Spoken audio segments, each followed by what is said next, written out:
Mungha tao. Pero Bangga bago ka tayo naman lawa. magsimula ay huwag kalimutang pindutin Wala yung sa like ano, kung guys. gusto nyo ng ganitong klaseng mga video.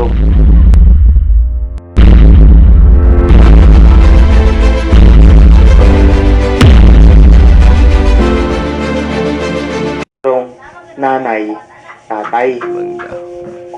May isang pamilya, isang kuya Wala sa at ano, guys. bunsong babae.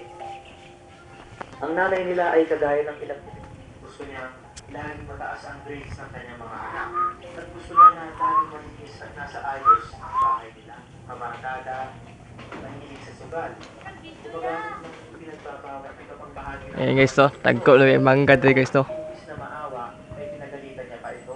Dahil nasa galaan. Kaya ang natira na lang sa Ano guys to, mangga. kuya at si Bunso Nagbuwan. ay binali niya si Bunso sa kama at Guys, dahil nga hindi siya sa puno ng mangga no. Kasi kukuha tayo ng mangga ngayong aras. Ngayong araw no. Ito tayo guys ha. Ayan no. Nandito ako guys sa mangga. Ayan.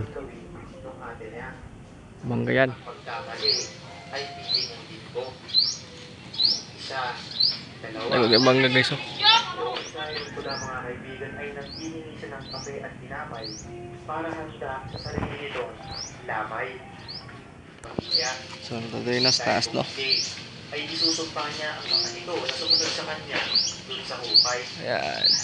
At mga kaibigan, Ayun sa manggahan guys. wala ay agad-agad na ito yung gusto niya at hindi rin siya nabigyan ng maayos na burol at ang hinihingi nitong kape at tinapay.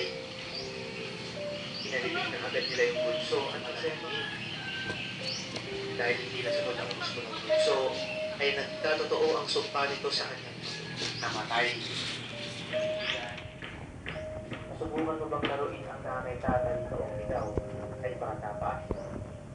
Ikaw, baby.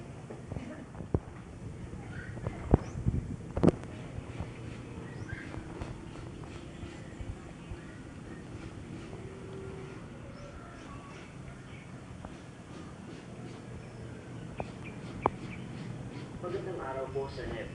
Tawagin niyo na lamang po ako Margie. At yung nakakatakot na naging karanasan ko sa isang daan na kinatitirikan ng tatlong malalaking puno na kung tawagin ay Tres Marias. Matatagpuan po ito papunta sa Grand Tribolso sa lugar na yun. Nagcook yung mangga talaga guys to. Sinatapag ka doon sa tatlong Na ako sa siguradong taas punuan sa mangga. na maaaksidente ka. Grabe no. Karamihan nga ay naniniwala sa mga usapan na ito.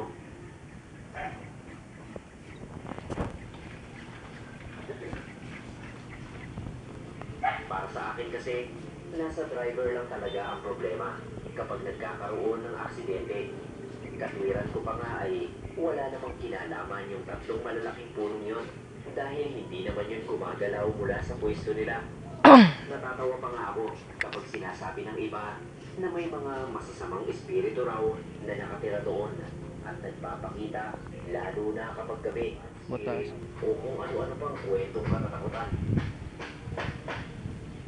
Pero noong 2018, na ako mismo ang makakaranas ng kakaiba sa mga puno yun.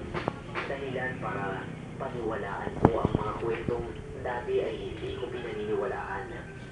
Pasado alas 10 yun ng gabi. Galing ako sa isang event nun.